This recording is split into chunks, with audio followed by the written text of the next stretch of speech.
The following program presents principles designed to promote good health and is not intended to take the place of personalised professional care. The opinions and ideas expressed are those of the speakers. Viewers are encouraged to draw their own conclusions about the information presented. Welcome to Healthy Living. I'm your host, Margot Marshall. Today we explore research on the connection between sex addiction and mental health. We recommend parental guidance for this program.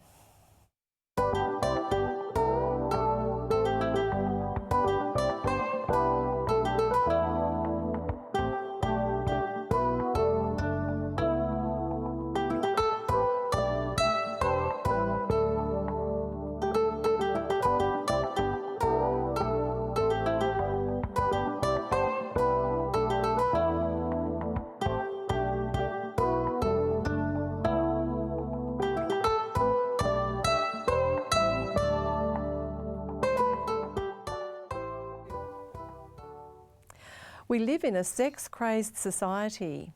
Are there negative consequences to that? Let's ask our guest, Dr. Eddie Ramirez. Welcome, Eddie. Thank you. We're looking forward to what you have to tell us about this connection with mental health. Yes, this is an extremely important subject because there are many people struggling with this subject. And you know, in the old days, number one, it was less available, and number two, if you wanted access to this type of material like pornography, you had to show up your face. You had to go to the store and people could see you, etc., etc.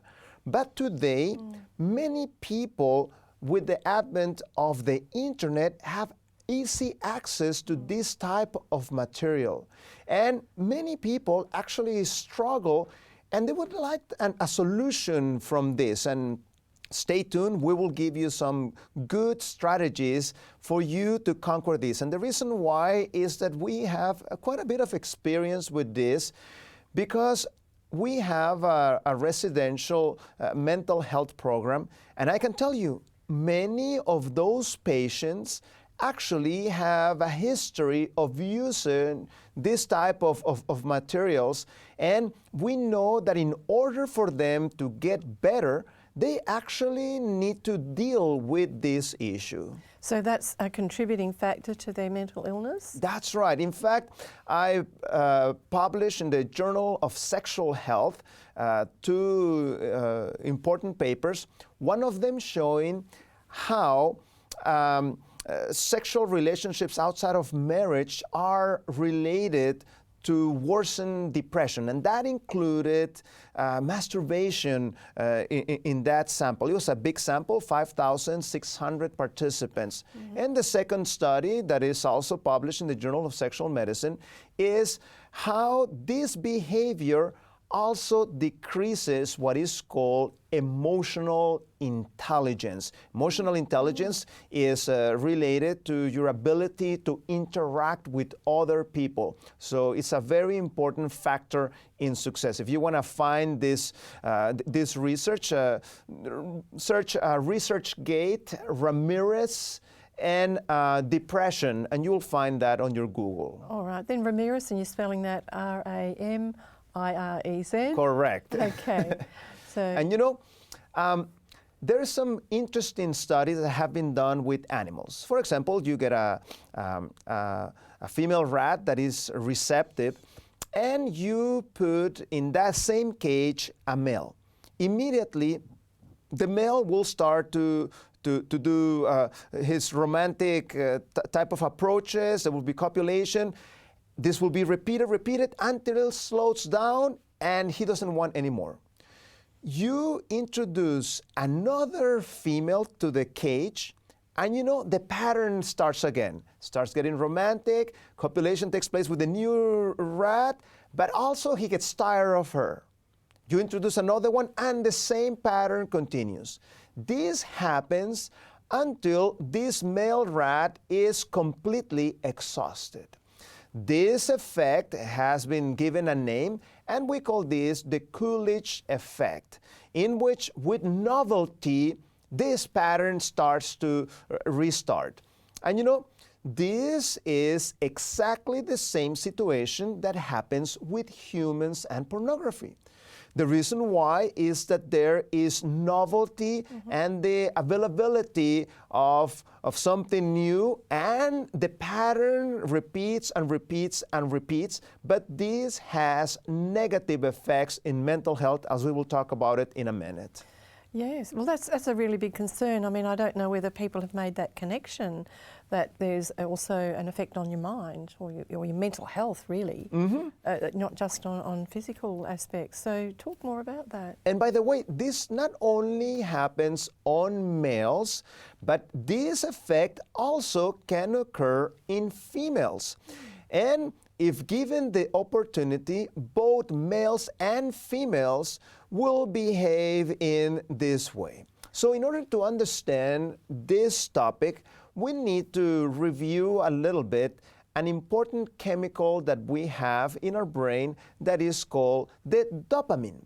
And the reason why you pursue sex is because you are pursuing this dopamine. And you know, this reward circuit is a very important part of our brain. There's a reason why is there. And we can see in screen a little bit about this dopamine reward system. We see that at top of that we have food, sex, love, friendship, novelty. And these natural reinforcers are contrasted with natural addictive substances. And you know, the reason why we have this circuit, the Creator put it there for a reason. Because when we are active, we are focusing in work, in something else, school, so forth, we are very focused on that. The reason why God put that in us is because those things reminds us that there are other important things in life, like eating. If not, you would be working so focused in your work, you would forget about eating. You would forget about resting. And there are things that gives us this pleasure when we do it, so that we can break our focus and concentrate in other things that actually help us with our survival. So when you are aware that you're hungry via the dopamine system, then you start thinking, well, what am I going to eat? Where am I going to eat? When am I going to eat? With whom am I going to eat? And so forth. Then your mind starts planning due to the reminder that this dopamine circuit gives you. And you know, this is very fascinating. The more you want something, the more the amount of dopamine that will be secreted. So if there's no dopamine, you usually will ignore that. For example, chocolate cake, ice cream, those you have a big amount of dopamine, while celery, not that much.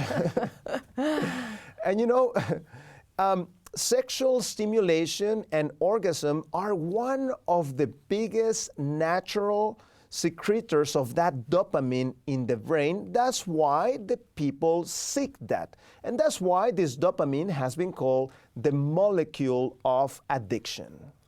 Okay. So when this mechanism is used with moderation and so forth, it's a big blessing, you know. You actually tend to have more of a balance in your life and so forth.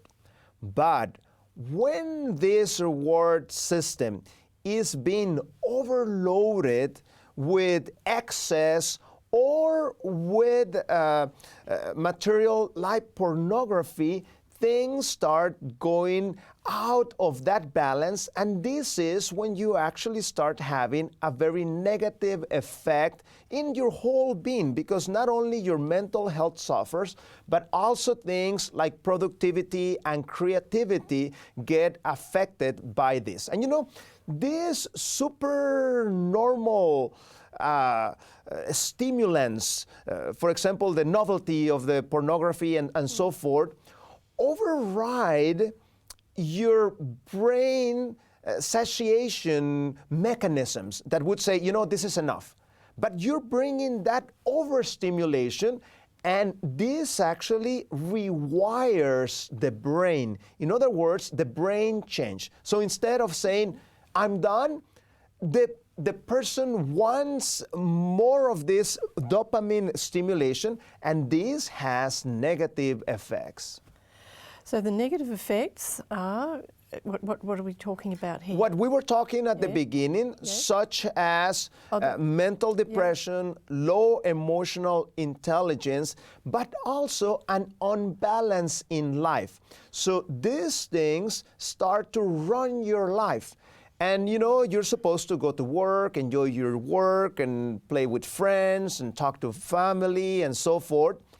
You're so concentrated in seeking the stimulation of the dopamine in your brain that there is an unbalance, and you start neglecting things that are normal part of life in order to seek the super stimulation by the novelty of the material and so forth. So things like unhealthy food, unhealthy sexuality are more addictive, according to neuroscientists, than alcohol.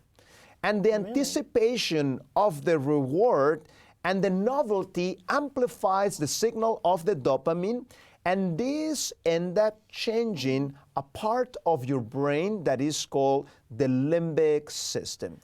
Okay, that's where you have your feelings, your emotions. That's right, and things go out of control. Your frontal lobe should be what humans should use to guide their decisions. But when you are overstimulating your dopamine reward system, your limbic system is the one that takes control. And it is like putting a child as president, for example. It is disaster, you know, because it is just, oh, I want this, I want that, not thinking about consequences and long-term effects and so forth. So there's some stages that the brain starts to go through as this overstimulation of the dopamine system is taking place. Number one, you start losing your sensitivity. And those receptors in your brain that are supposed to receive the signal of the dopamine start to decrease.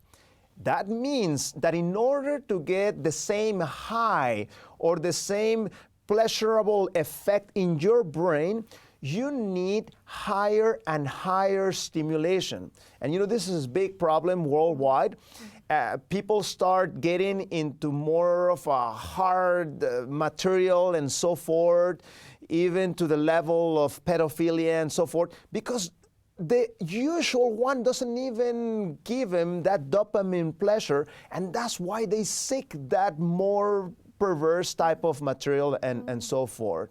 And the interesting thing is that the more pleasure they seek for their dopamine reward system, the less pleasure they get. That's interesting, isn't it? Just the very opposite of what you would hope for. And this is what Solomon experienced. If you read Solomon book, he describes in Ecclesiastes, that's right, how he was seeking all the pleasure that he wanted.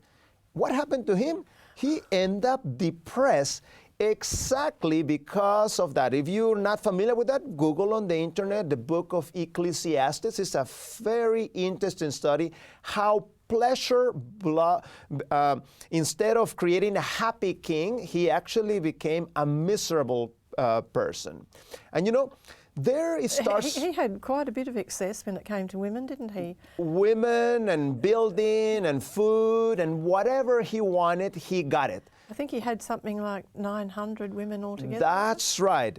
And he lost the pleasure of having, you know, a normal relationship as God had designed it. You know, there's a saying in Spain that says, the one that has slept with one woman has slept with all of them. The one that has slept with all of them has slept with none.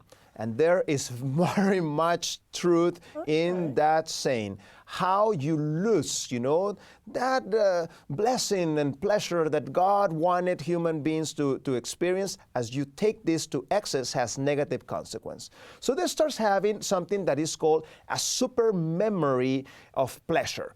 And the person starts seeking this pleasure, cutting corners, lying, and having behaviors that are negative in order to accomplish that. And they need higher amounts. And this is the stage in which depression starts coming in, anxiety starts coming up, and things don't start not getting well. Then you go to the third stage, which is called hypofrontality.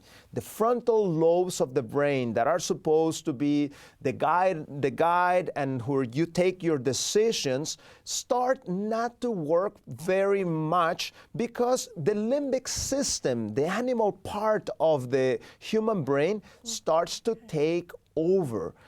And this actually leads to very bad consequences. And the thing of it is that there's actually a rewiring at the level of the brain. The neuron starts to connect in different patterns and so forth.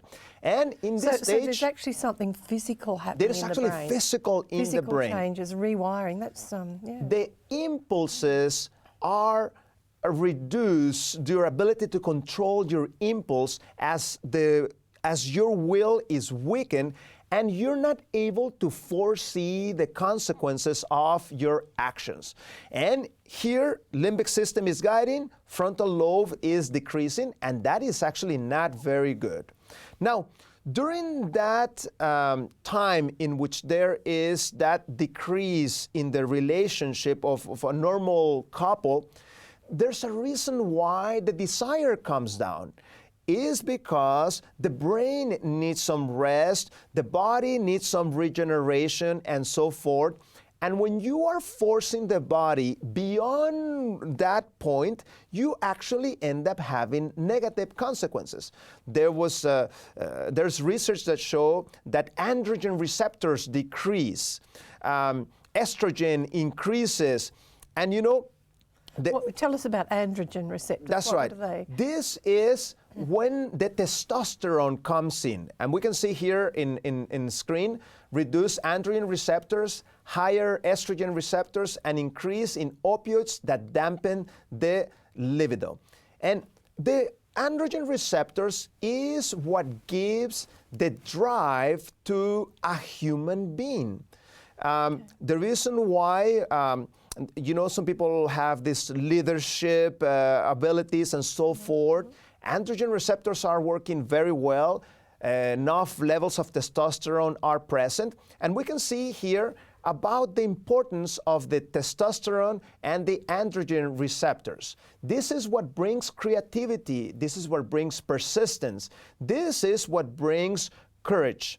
And we also know that some of the greatest physical and mental accomplishments are done among single people before marriage. And these positive associations between testosterone level and spatial, cognitive function and memory for verbal and visual stimuli are less in males. So you can see that this is very important. So what couples tend to do when they start having this type of situations is that sometimes they try to awaken this by artificial stimulation, such as they go ahead and try to use, if they're a couple, they try to have access to pornography and so forth, supposedly to spice up a little bit the relationship and so forth. And this actually has negative consequences because this starts to actually, instead of making the emotions between the couples more strong, you actually end up separating. And then strange forms are introduced, such as bonding and pain-inflicted type of situations and all kinds of aberrations in order to somehow overstimulate that dopamine system. There's a reason why saying, calm down, because regeneration takes place. And this actually creates many emotional and problems between the relation between the male and the female. Yes. Well, I was just thinking about, this overstimulation, and a very similar kind of thing can happen with food, where you really have had enough. You have, and you're feeling full, and you even get to the point of feeling like, oh, I think I'll be sick if I have any more, but it tastes so good.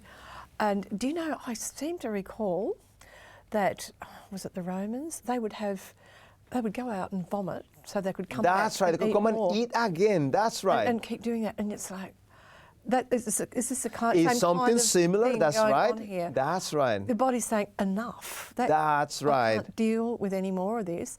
And I guess too, that constant sexual activity would deplete a lot of other things in the body. That's I don't know about that, but there must be some kind of depletion. Vitamin B12 and other things actually get depleted as a result of this. Yeah. And the same thing happens, this experiment with the rat that I was mentioning, same thing happens with monkeys.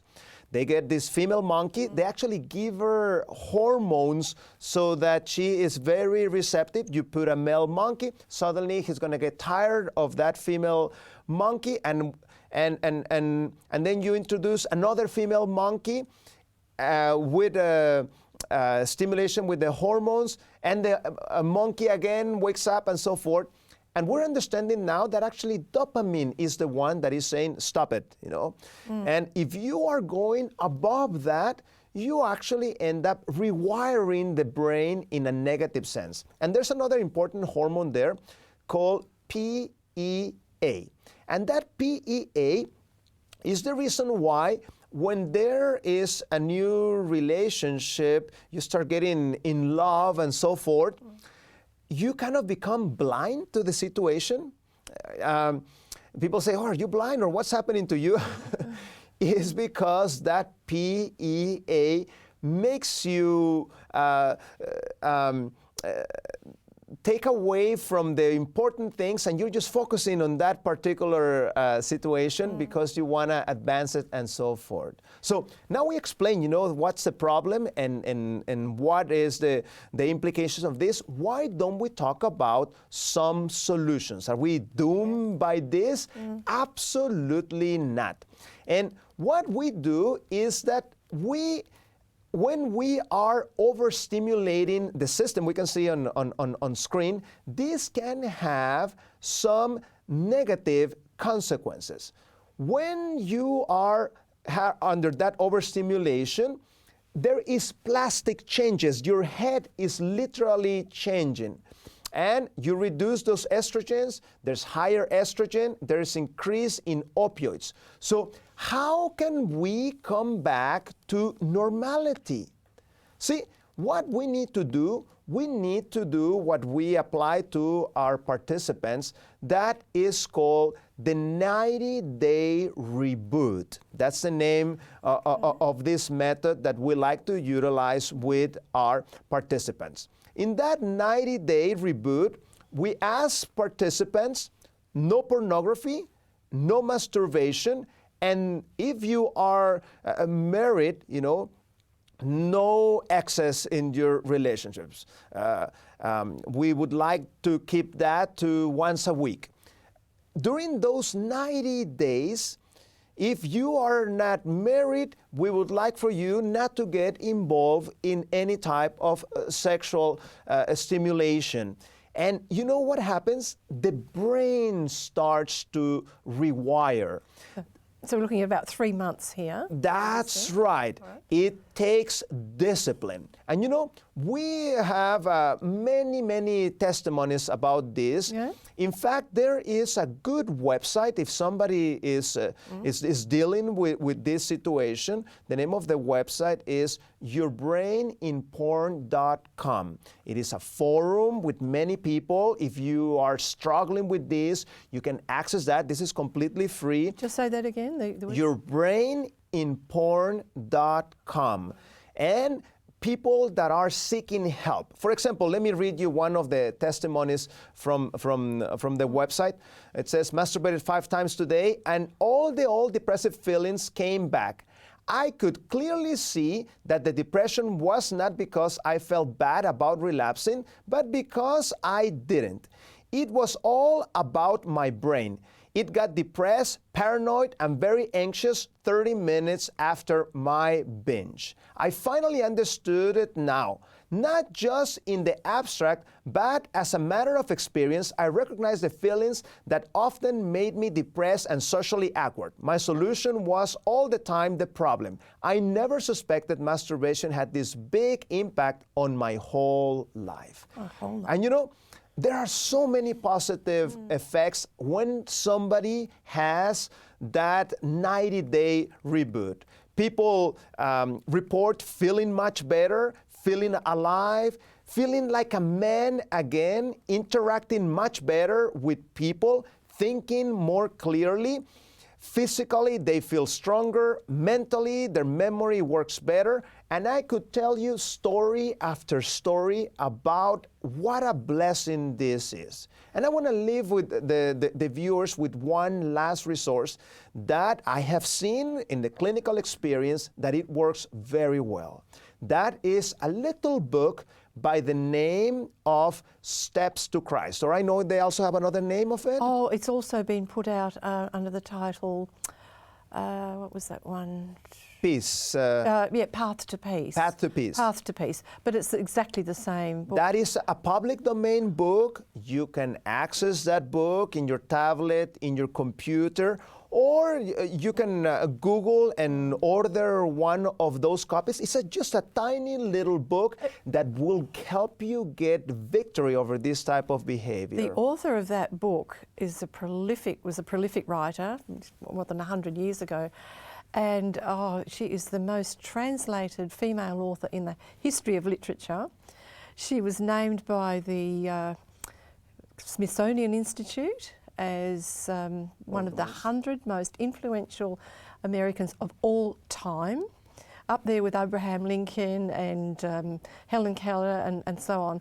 So she's a very respected author and writes beautifully. And even though that book has been written a long time ago, look, it's been translated into well over 100 languages. And we know that very well among addictions, you know. Yes. If you analyze, for example, the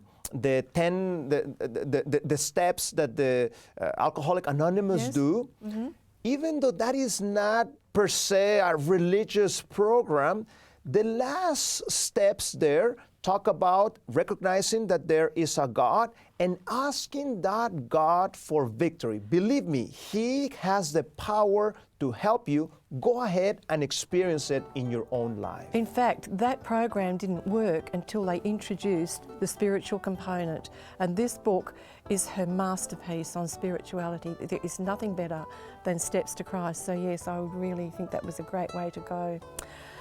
So in closing, I would encourage you to tap into your spiritual resources to help you to take charge of your whole life.